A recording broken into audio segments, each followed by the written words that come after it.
Hey folks, CA Rachana Ranade here.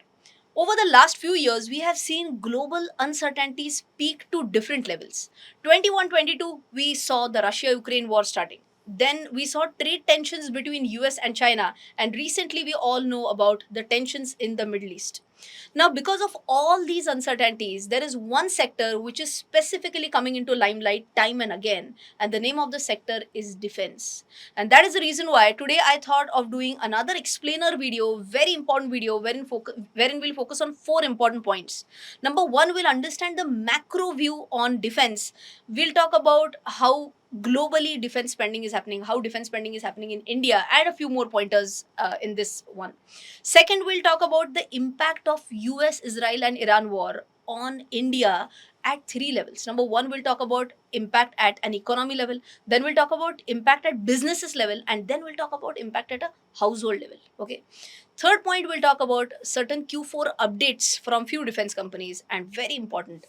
After listening to all these things, if you feel that I would want to have a exposure in defense as a theme, then what could be the multiple ways through which you could enter into this space? Video is going to be extremely informative, so keep on watching the video till the end. Now let's understand about how much military spending happens at a global level and at India level as well. If I were to talk about global military spending, it stood at $2.7 trillion in 2024, and this has accelerated in the last particularly 1 or 2 years. Okay. And if I were to talk about India, Indian defense budget or the overall spending has grown from 2.53 trillion rupees in 2013 to 6 2013-14 to 6.81 trillion rupees in 2025-26. Of course, please ensure that you are comparing this properly. This is in dollars and this is in rupees. Okay. Now, if I were to understand, okay, the budget is good, the spending is good, but is the production really happening or not? And is the production happening in India? Because we have been talking about the Make in India theme, right? So, if I were to give you certain numbers, in 2020, India's defense production stood at 80,000 crore rupees, and by 2025 it has gone up to 1,50,000 crore rupees, so almost doubled, right? And by 2029 we are planning to take it to 3 lakh crore rupees, so that would be again a double of where we are today. Now we understand that okay, production is happening at a great level, but where is this being consumed? Entirely in India, or is it also being exported to other countries of the world?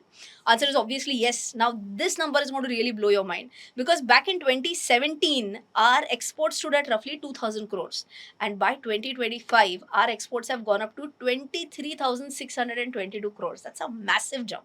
And by 2029 we are aiming to achieve defense exports at 50,000 crore rupees, so that's also again a double in 4 years, right? So this is about exports, but is it only public sector entities, or are private sector entities also doing really well in this space? If I were to understand about a share in defense, of course PSUs have a dominant share with almost 77% in the in the defense sector. Private companies, though they have a comparatively lower share, their share is steadily increasing. Their presence in the market share is also being visible now, and the best part is that they are also becoming a key driver in our export driven growth as well. Okay. Now all these things in place, of course what we saw right now was the budgets are increasing very nicely, the production is increasing nicely, exports are growing nicely. Question is it being reflected in stock prices or not? Answer is obviously yes. Now for that, if you have a look at this is the Nifty 500 performance, and this is the Nifty defense index performance. Nifty 500 over the last 1 year has given 4.31% return, whereas Nifty defense index has given 27.38% return. Now if I were to compare this with a 5 year performance, in 5 years Nifty 500 has given 80% returns, and Nifty index fund has given almost 800% return. Now I'm sure this is like amazing, but always remember that past returns don't guarantee future returns, right? But with this said and done, I think you are very clear about the overall macro view. In the next section, we'll talk about impact of the war on India at an economy level, at a business level, and at a household level. By now, I'm sure everyone knows about how important the Strait of Hormuz is, and because that has been choked right now because of the US Israel Iran war, how much oil passes through that and how is it impacting nations across the globe. I'm sure everyone knows about this. I've made so many videos on that. And if you still are not aware about those minute details, it means that still not subscribed to the channel, you've still not hit the bell icon, please do that. It's free for you all, but it does matter to us, right? So you can just take a 1 second pause, do that, and then move on with the video, right? So first, let's understand the impact of the war at a macro level. Now, overall, like I've been telling this in my videos, India's dependency is pretty much high up for oil and LPG. Import dependency for oil is around 85-90%, and for LPG, it's also more than 60%. So, with this, automatically our nation becomes more vulnerable to oil shocks, right? Now, what happens because of all these points? Number one, it is a massive import bill. Since February 2026, our import bill has risen by almost 35 to 40%, and that is pretty big, right? What would it lead to? It would lead to an increase in trade deficit. Is that going to be a good point for us? Ideally, no. Number two, if crude oil prices are increasing, will rupee depreciate? Answer is obviously yes. Why? Because we have to pay in dollars. If the price of crude oil increases, we'll have to sell more rupees to get more dollars and then pay it to the seller nations. And in that case, what happens is that it puts a downward pressure on the Indian rupee. Anyways, rupee going beyond 90 was a pain. And I'm sure everyone knows about this, that rupee had also touched a high of 95. So all these things not only impact crude oil imports, but overall imports become pretty much expensive, right? Third one is fiscal deficit. Now, because of the increasing overall inflation and increase in crude oil prices and all that, government typically likes to cut excise duties so that it becomes easy for the consumers. If they cut excise duty, what happens is that fiscal deficit can increase. The current deficit target is at 4.5% of GDP, and there are certain news articles that I read which mentioned that this could be challenged. So, fiscal deficit strain is definitely on the cards. And ultimately, inflation spike is what we are seeing very clearly. Our consumer price index has gone in the range of 6.8 to 7%. And overall, because of rise in transport costs, be it prices of vegetables, milk, or other daily necessity items, they have gone up by almost 15 to 20%, right? Now that you have understood an overall impact, let's understand about the impact on the businesses. If I'm talking about businesses, MSMEs who are into something like chemicals, paints, plastics, oh my god, they are, I think, the ones which are hit the most, because for them, crude oil is the biggest raw material. And for such companies, production costs have jumped by almost 30%. Are they the only ones to be hit? Answer is no. Something like hotels or other hospitality sector companies as well, they are also seeing that hit because LPG cylinders are not subsidized for commercial use, and their prices have been on a roll. To whatever I read, 19 kg cylinder price has jumped by 195 rupees in April 2026. In fact, restaurants are, I mean, they can't take the hit alone, right? So what they are doing, they're either increasing the menu card prices or they are shrinking the size of the dishes so that they can pass that inflation to the consumers to at least some extent. Number three, we can talk about logistics and transportation. Of course, these companies are also seeing a hit. And to counter that, what they are doing is they have introduced something called as a fuel surcharge, which is to the tune of almost 10 to 12%. Why? Because they also want to cover the diesel costs that they have been facing, right? And fourth one is aviation sector. Of course, everyone knows that ATF, that is the air turbine fuel or the jet fuel as we call it, that is like one of the most expensive fuels, and that price has also increased quite sharply. And to counter that, aviation companies have increased the domestic airfares by almost 25%.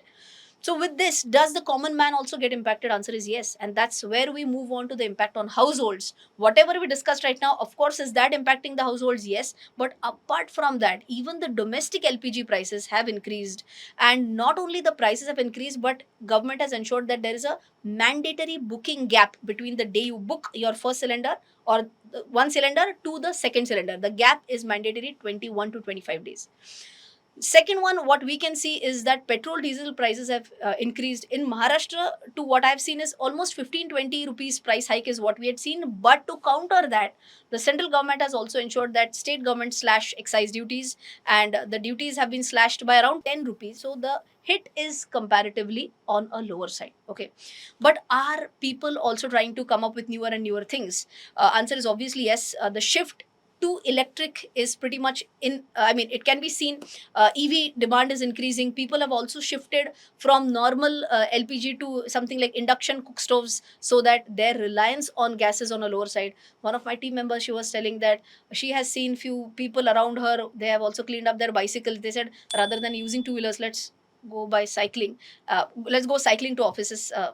पैसा बच जाएगा उतना, right? So I hope you have understood how people are also adapting to this.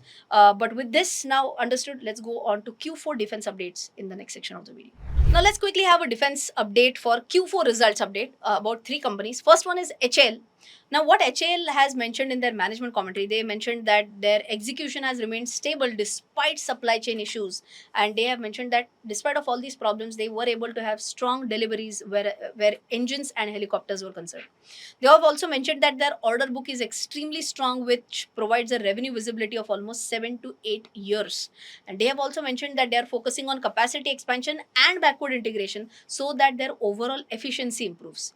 If I were to compare their revenue in 26 to revenue in 25, their YOY revenue growth was seen at 4.1%.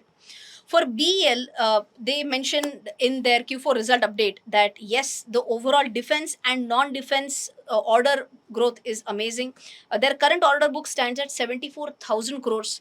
They are also mentioning that their overall focus on exports is pretty much high, and not only export growth is picking up, but their focus on advanced tech, something like AI, cyber security, EW system, that is also increasing.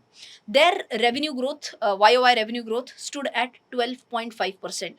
Talking about the third company, GRSC, they had a record execution of 8 vessels that got delivered in this year, and they are saying that the near term trigger for them would be the potential next gen Corvette order that can lead their next growth phase. They are also mentioning that they are expanding into exports, commercial vehicles, and niche segments, something like bridges and systems. And if I were to understand their revenue YOY growth, that was at 26%. Now, if a person were to take an exposure in defense theme, before I move on, this is not a stock advice or this is not an investment advice. I'm just telling you that if you were to take an exposure in the defense theme, what could be the different ways and means? Possibility number one, you could invest directly in stocks, but for that, you will have to have a good knowledge about stocks. You will have to do fundamental analysis, technical analysis, and based on your research, based on valuations, you will have to take a final decision. If you don't want to do that, one option is defense ETFs, where it requires almost zero expertise because we are talking about investing in the entire defense index per se. Okay. The third one could be defense mutual funds. And here again, there could be three subtypes. One could be like an active mutual fund in the defense space. Second one could be a passive fund. And third one could be an FOF. Now, what happens in an active fund is that the fund manager will actively be involved in choosing stocks, which one looks lucrative right now, which has good valuations, which has a good order book. And the fund manager will decide which stocks should be bought, which should be sold.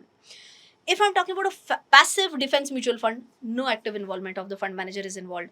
The defense index as is tracked and is invested into by the fund manager. The third one is fund of funds, where investment will be directly done in defense ETFs. Now, are there certain examples? Obviously, yes. You can check the examples on screen. There are some examples for ETFs, also for the index for mutual funds. So, index mutual funds.